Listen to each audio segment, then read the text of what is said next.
This podcast is brought to you by Audible.com. Get a free audiobook download and a 30-day free trial by simply going to audibletrial.com/TSE. Audible has over 200,000 titles you can choose from for your iPhone or your Android. Simply go to audibletrial.com/TSE. Tell them your boy Donald sent you. Hey, everyone. Welcome to another great episode of the Sales Evangelist podcast. I'm your host, Donald Kelly, the Sales Evangelist. And I'm so excited for another great episode. I'm so excited to be here with you today. And on this great episode, I have a great guest. His name is Adam Witty. Now, Adam is the CEO and founder of Advantage Media Group, which is Forbes Books, basically an authority marketing and publishing company. And it's Forbes' first foray type of entrance into the book publishing world. And so Adam knows a thing or two when it comes to grabbing attention and being able to present a product or service to a prospect in a way that they can better understand and make decisions that's going to be in their best interest. So on this episode today, we're going to talk about some marketing principles, seven pillars of authority marketing. And it's going to be an interesting episode. You listen, I'm telling you, marketing and sales are married. You can't get rid of one without getting rid of the other. And in this day and age where we're so intertwined on social selling and utilizing online tools to grab attention, we need to become marketers, as we talked about many different times on this podcast. So today, as we dive into the episode, get your pens, paper, and get your marketing hat on, because we're going to have some really cool discussions that can tie back to you and improving your sales. I won't take up much more time. Let's go ahead and dive straight into the content. Welcome to the show, Adam. Donald, glad to be here. I am so stoked to have you, man. I look forward to hearing from you and learning all the insights that you can provide us today, especially when it comes around the authority and marketing. And I think this is something that sales professionals, we need so much, man.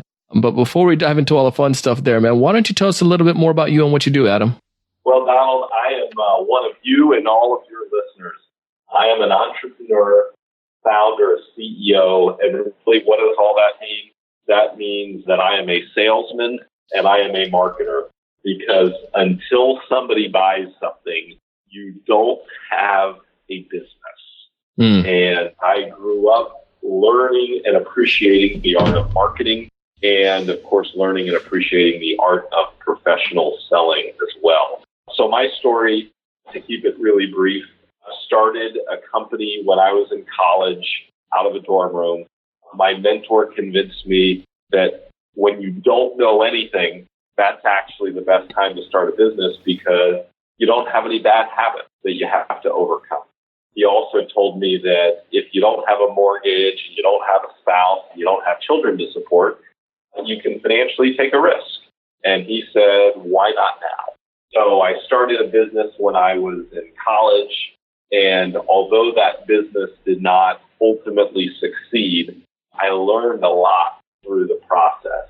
And what I learned is that, A, I believed in myself and my ability a lot. And if you don't have a ton of self-confidence, it's really hard to be successful as an entrepreneur. The other thing that I learned about myself was that I could sell ice to Eskimos. And the truth is, there's probably a lot of listeners on your podcast that could do that as well. I was just really good at building relationships with people. I was very good at presenting value, and I was very good at helping people, see how the solutions that I had could help make their lives better.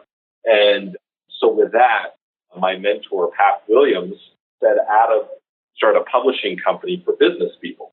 Now, the part of the story that I didn't tell you is when I was in high school, I spent 2 summers as an intern for a book publishing company. I thought I would hate it, but I ended up really, really liking it. And I went off to college. I started that business in college that I mentioned a few minutes ago. And when that business didn't succeed, my mentor, Pat Williams, he looked at me and he said, Adam, you know more about book publishing than 99.9% of the population.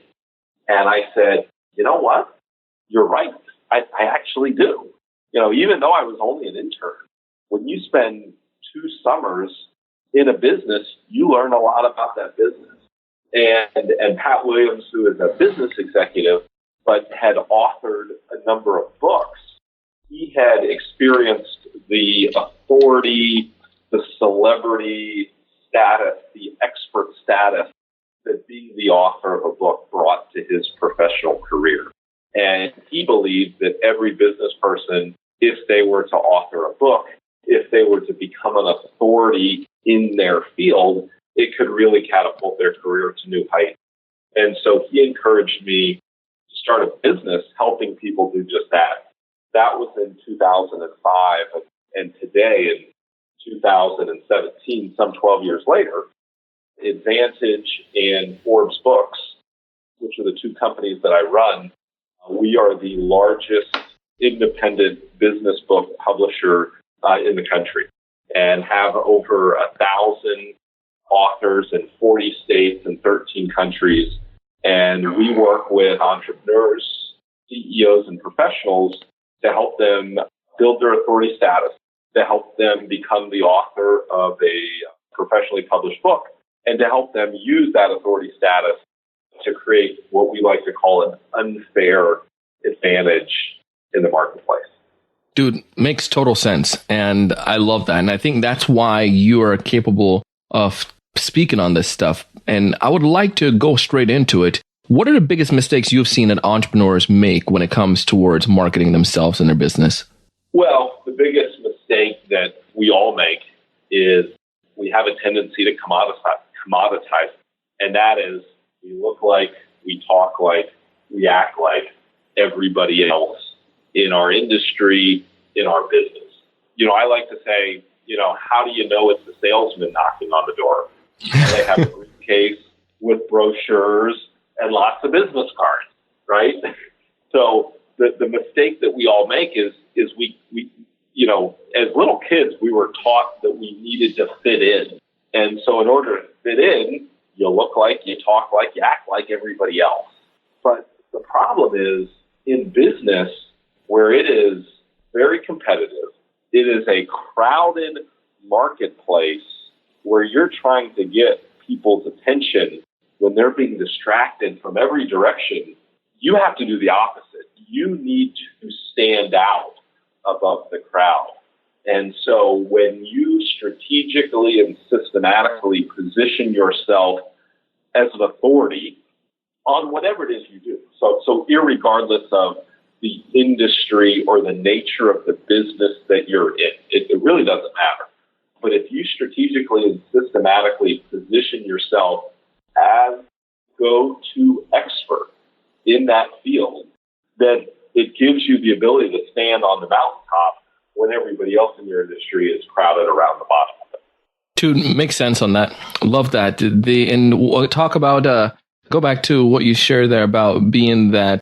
For me, the one thing I just got out of it just seems like you need to stand out from the pack, right? In order to be successful, something I live by, you do the opposite of what everyone else is doing, right? Couldn't agree with that more. That's exactly right.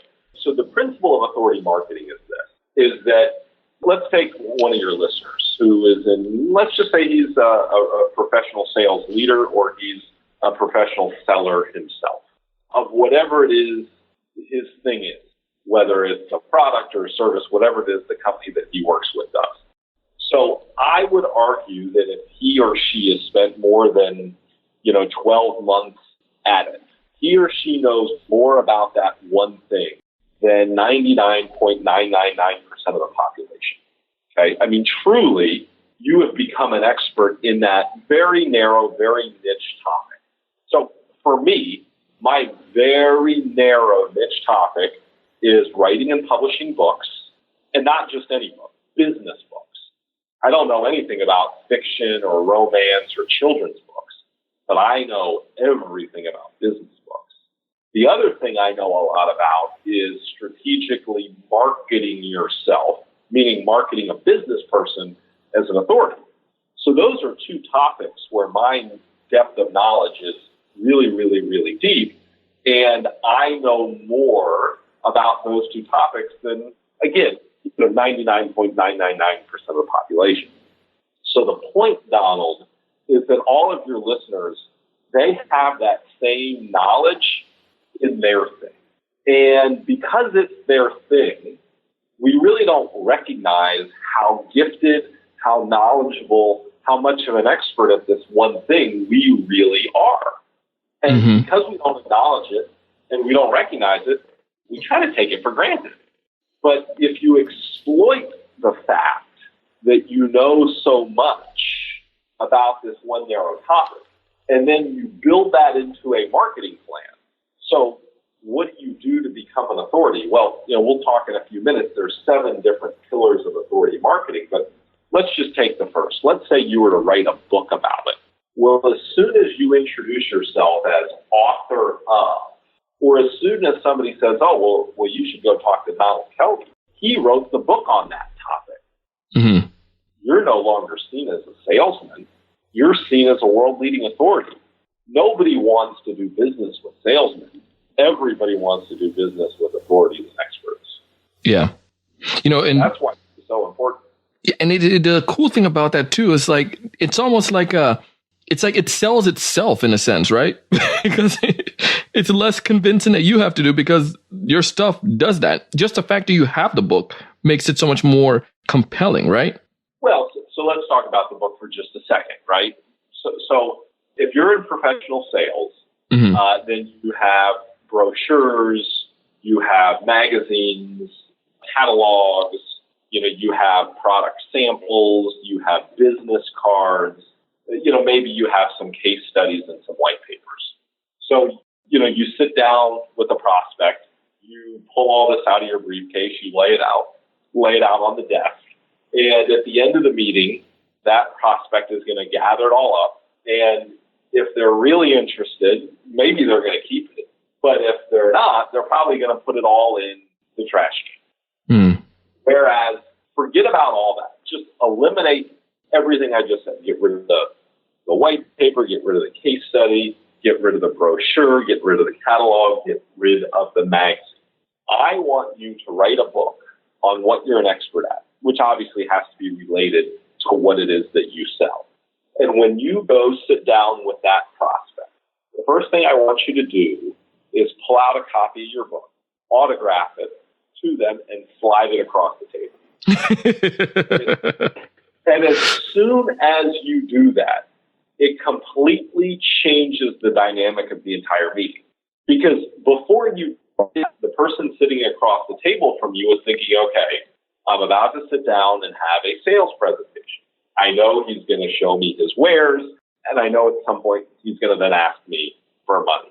Whereas instead, when you open up your briefcase and pull out a copy of your newly published book and autograph it, what it immediately does is it takes you from a salesperson to a trusted authority. And now this person across the desk is listening and leaning in. What in the world may this person have to share with me?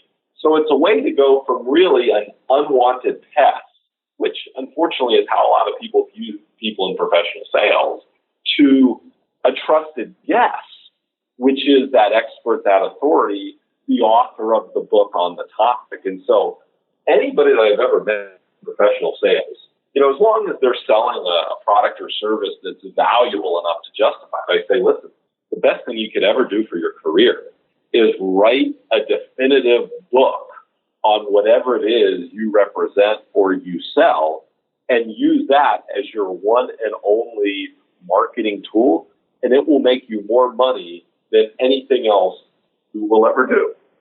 And you see, this is so unconventional because most salespeople, they get to the idea of, I have to follow what everyone, I have to get a list and make tons of cold calls, and then I have to go on LinkedIn, and I just have to, just try to go through groups and try to prospect. And, it's like there's more out there. And I'm not saying one over the other, but depending on your industry, there are more avenues that you can take advantage of, whether you're selling for a traditional company or you're selling yourself as a consultant or an entrepreneur. So, dude, I love this stuff, man. I'm excited to dive into these pillars now. I'm like sitting here like, give me more. Let's talk about it, right? Yeah, let's do this. Okay, so for your listeners, this is definitely where you want to pull out kind of the pen and paper and take a couple of notes. So there's 7 different pillars of building authority. And the truth is you don't have to use all of them. Depending on the kind of business you're in, and depending upon what it is that you want to achieve with your authority position, you may do some or all of them. And these are in no particular order.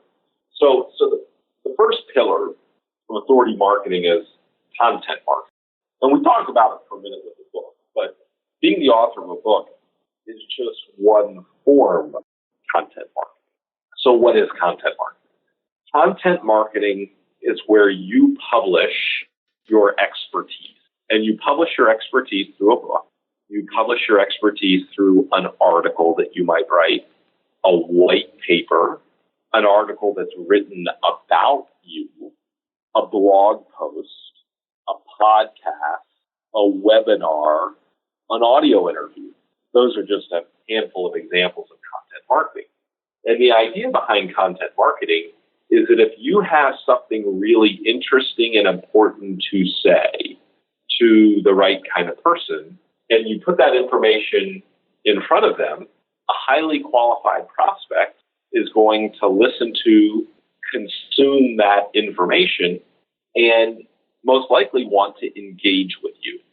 So instead of pushing yourself towards prospects, you're actually pulling the prospects towards you as if you are a magnet. And this is really important because with most searches for a product or service provider starting today online, and specifically those are starting either on Google if you're a service-based business or on Amazon.com if you're a product-based business, having lots of relevant, informative, and helpful content for your potential customer, having that content available for them to read and review online can be really, really helpful. So that's content marketing. The next pillar in authority marketing, and again, these are in no particular order, is what I like to call branding and omnipresence. And so again, are you seen as a salesman or are you seen as an authority? And a lot of that depends on how you show up. Now, that's how you show up physically in the flesh, but it's also how do you show up online as well. Because today, even if you have an in-person meeting with somebody, most people, before they either agree to the meeting or sit down to actually have the meeting, they're going to put your name into Google and do a little bit of research. And so the question is, what comes up when they do that research? Now, it's as easy as starting with your LinkedIn page, but do you have a personal brand website? For me, it's adamwitty.com. What is your personal brand and how is it represented online? So personal brand website, that ties into content marketing because through your personal brand website, you have links to your Twitter, social media, LinkedIn, Twitter, Facebook, maybe it's Instagram, whatever platforms are most relevant for your business, but you connect the content from your personal brand website to the content on your social media. So how you show up is important. The other thing with branding and omnipresence is how you show up physically. So what is your personal brand? I'll tell you a story. I was speaking at an event in Cleveland last Friday, so a couple of days ago. And I had to stop for lunch before I went to the hotel where I was giving the speech. And I went into a Panera Bread because I was just looking to get a quick soup and salad, then go to the speaking event. And when I went into lunch, I'm looking around, I'm like, oh, there's a salesman. There's a salesman. And the reason I knew is because they all looked the same. They were all wearing the exact same thing. They all had the briefcase with the brochures and the literature, and you could just pick them out from a crowd. And so the point is, when you sit down with a prospect, if you're in professional sales, do you look like a salesman or do you look like a Fortune 500 CEO? And I would argue you're going to get a whole lot further if you look like that Fortune 500, because that is the personal brand that you represent. So 5 more pillars, and we'll kind of jump through it pretty quick. We're going to take a quick break, but when we get back, Adam is going to tackle the remaining 5 pillars and how these are so crucial to your selling. You're listening to the Sales Evangelist podcast, and I'm your host, Donald Kelly, the Sales Evangelist. Hey, I'm sure you've heard of me talking about this already, but TSE Hustlers League, we just started our second week of TSE Hustlers League. Unfortunately, at this point, it's probably best for you to join our upcoming track. So if you're interested and you want to apply, go ahead and apply. Our new semester will begin in January, and it would be a total, absolute pleasure of having you join us then. Go find more information about TSE Hustlers League. It's an online group coaching program designed to help sellers of all levels improve on their skills. To find more information, go to thesalesevangelist.com/hustlers. Again, thesalesevangelist.com/hustlers. It would be an honor to have you join us. We're back, and as we dive into the second half of this episode, Adam is going to talk to us about the remaining 5 pillars and how these are crucial and important to you as a sales professional. So get your pens ready, man. Let's go ahead and dive into the content. Take us out, Mr. DJ. This is going good, man. Keep them going. Keep them going. So the third pillar is PR and media. Okay. Now, you've got to remember this, Donald. People don't believe what you say about you, but they do what other people say about you. And that's very true when it comes to publicity and media. So I've never once spoken at a live event, and I'll ask the question rhetorically to your listeners, but how many of you are getting so much free publicity that you just can't stand it? You're just going to cry uncle because the phone will not stop ringing for people that want to talk to you, interview, and get your expert opinion on something. Well, the truth is, none of us can say that. And that is because if you want to get PR, if you want to get media, you've got to give the media something to talk about. And most entrepreneurs, most CEOs, most professionals, do a story on my company. Well, they're not going to do a story on your company because the media is not in the business of trying to help you grow your business. The media is in the business of reporting news or creating stories that they think will be interesting to their viewers or to their readers.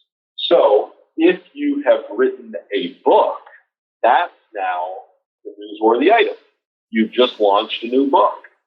If you have created really sharp opinions, or if you have some compelling research or a study that you can incorporate into what you do into a book, that's something that the media wants to talk about. So if you can successfully get PR and media, so you have that as seen in, well, that gives you a tremendous amount of authority. So PR and media is a very important pillar in building authority for yourself. The next pillar is speaking. So this probably makes sense. If you speak a lot, then you are seen as an expert. Because the rationale that people have is, well, if he didn't know what he or she was talking about, they wouldn't have let that person on stage to speak at our event. They must be an expert, right? Because they're up in front giving the speech to everybody. So you've got to remember how important speaking is. Now, a lot of people say to me, well, gee, Adam, look, I'm an entrepreneur. I'm growing a business. I'm not a speaker. And I say, well, you don't need to be a speaker. Like, I don't expect you to make money and a living by giving speeches. However, I do expect you to be able to get on stage and passionately talk about what it is that you know so much about. And if you're speaking to the right people, so hopefully it's an audience that you're speaking to that have the capacity to do business with you. If you're speaking to the right people, once you speak and demonstrate how much you know, you're going to have a line of people in the back of the room. They're going to be waiting to talk to you. And most of them, Donald, are going to want to give you money. Mm-hmm. Speaking is a phenomenal way to build authority. And, of course, when you speak, you're having yourself photographed. So you have pictures from the back of the room of you speaking. And, of course, when you're speaking, you're not wearing shorts and a t-shirt with flip-flops. You're wearing that Fortune 500 CEO suit. You look like $1 million, and you have a command of the audience. And so that denotes authority status. It's also a phenomenal way to generate leads for whatever business you might be in. Yeah. So speaking is the fourth pillar. The next two pillars are lead generation and referral marketing. So when you are an authority at whatever it is that you do, so whatever your thing is, when you're an authority at it, it's a whole lot easier to generate leads. So everybody that is on this podcast is in some form of selling, whether they own the business, whether they run a sales team, or whether they are an individual contributor. So what that means is you need leads, whether it be for your sales team or whether it be for yourself. You need people to raise their hands and say, I'm interested in talking to you. Well, it's a whole lot easier to attract really high quality leads when you are a magnet versus when you're a salesman trying to go after somebody and try to bring them in to give you money, right? I mean, it's all psychology, right? So if you think back for a minute to the time in your life when you were dating, and maybe you're dating now, but it's such a great and applicable example. You want to be the guy or the gal that everybody wants to go on a date with, and you're really selective. If it's the other way where, you couldn't get a date to save your life, or you couldn't get somebody to say yes to your inquiry for the sake of your life, then it means you're desperate, that you're needy, and nobody's attracted to that. Whereas when you're a cut above, when everybody wants you, then it's attractive. There's an old saying, Donald, free puppies, nobody wants. Puppies for $500, everybody wants. Because we irrationally have this idea that if something is a lot of money, or if something is really hard to get to, or if somebody is really hard to get a hold of, or if someone's written a book or been featured in the news or was the keynote speaker at the conference that I was at, that they're a high premium Uber thing that I need or want. If on the other hand, you're passing your business card out to anybody that'll take it, that just seems desperate. I don't want to work with that kind. So the more authority you build, the easier it is to generate leads for your business. The other thing that I would say is when you're an authority, your customers brag about you. So on Friday, I was speaking to a group of orthodontists. And I said to this group of orthodontists, I said, let me ask you a question. When your patients go out to a dinner party on Friday night with their friends, do you think they brag about you as their orthodontist? And I said, if the answer is no, and I can promise you, the truth is for everybody in the room, the answer was no. Yeah. If the answer is no, you still have work because we create our own image and we share that image with our customers. And the image that we share with our customers is either one of exclusivity and authority, in which our customers are proud and honored to be able to work with us, and they brag about it to their friends, or we craft and create an image where we are a commodity, and we are really simply a vendor. So if your customer refers to you as a vendor, that's no better than saying, well, he's the trash on the side of the road. Because vendor means, well, he's the service provider until I can find somebody that will give me a lower price. Yeah. So the reason authority is so important is, one, it helps you generate. Number two, it helps you stimulate referrals amongst your existing customers. Because when you're the authority on whatever it is that you do, your customers are going to brag about it. They're going to talk about you to their friends. They're going to hand a copy of your book to other people. And that is the key to preventing the erosion of margins. That is the key to preventing getting beaten on price. That is the key to shortening the sales cycle. So, when you think about sales, at the end of the day, sales is all based on trust. And so if there is no trust, there will never be a sale. Because if a prospect doesn't trust the seller, then they're not going to buy from him. On the other hand, if there is absolute trust, then the sale is a foregone conclusion. So if you're in professional sales, your number one objective is to accelerate the speed of trust. The quicker you build trust with the prospect, the quicker you get to the order. So when you're seen as an authority, when you are an authority, when you've written the book on the topic, what does that do? Does that speed trust up, or does that slow trust down? Well, obviously it speeds trust up.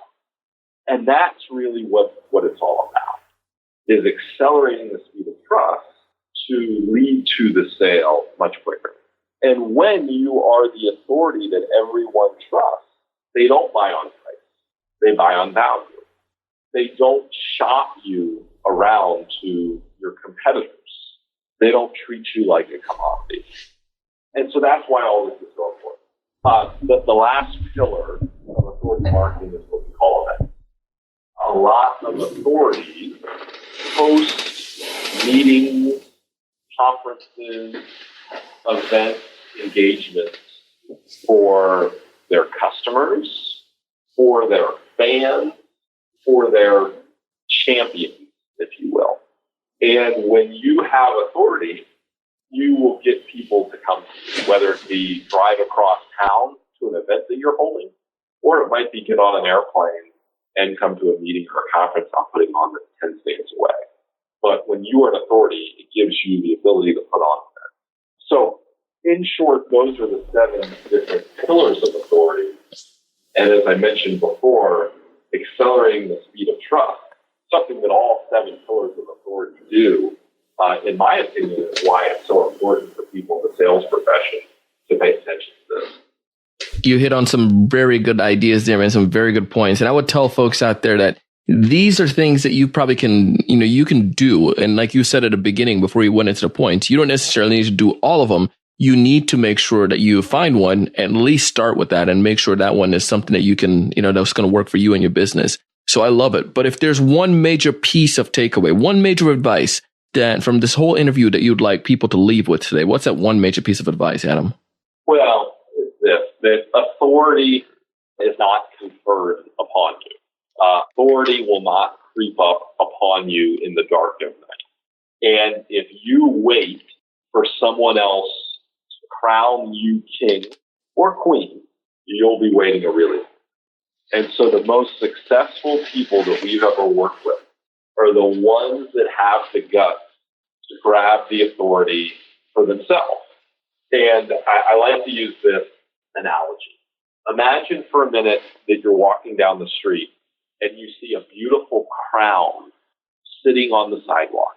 When you pick up that crown, what do? Do you look at it and admire it, give it to someone else, or do you squarely put it upon your own head? And those are the most successful, are the ones that have the guts to put the crown on their head and no one else. Dude, this is awesome, man. I love it. I'm going to go find that crown now, man. Put it on. If folks out there want to get in touch with you, Adam, what's the best way for them to connect with you? Yeah, so a couple of ways. Number one, we have a free copy of my new book, Lead the Field, for any of your listeners. And they can request their free book by going to ForbesBooks.com. So that's Forbes, just like Forbes magazine, ForbesBooks.com/Sales Evangelist, first, which is the name of your podcast, ForbesBooks.com/Sales Evangelist. You can also look me up and connect with me on LinkedIn. You can visit me at AdamWitty.com. You can connect with me at ForbesBooks.com. And I would love to keep in touch with all your listeners. I have a tremendous amount of respect for anybody that is in sales, because at the end of the day, nothing in our economy happens until something is sold And the men and women that listen to your podcast are the champions that go out and do that every day. Amen to that, brother. Thank you so much for the kind words, and we really appreciate that. And appreciate you coming on the show today, man. Thank you for your time. You're welcome. I told you this stuff was going to be great today. I told you. Now, I highly recommend you connect with Adam because dude has a lot of knowledge, and we didn't even scratch the surface on the content that he produces or the knowledge that he has. So I highly recommend you go to our show notes and you can get connected back to him. You can find all the details at thesalesevangelist.com/the-word episode number 678. Again, thesalesevangelist.com/the-word episode number 678. He also shared a link with our community that's specifically for you. So if you want to get access to that, just go to our show notes, thesalesevangelist.com/the-word episode number 678. Again, I share content like this. I create the podcast. I bring guests like Adam on because I want to help you. I want you to be successful. I want you to be happy. But most importantly, I want you to go out each and every day and do big things.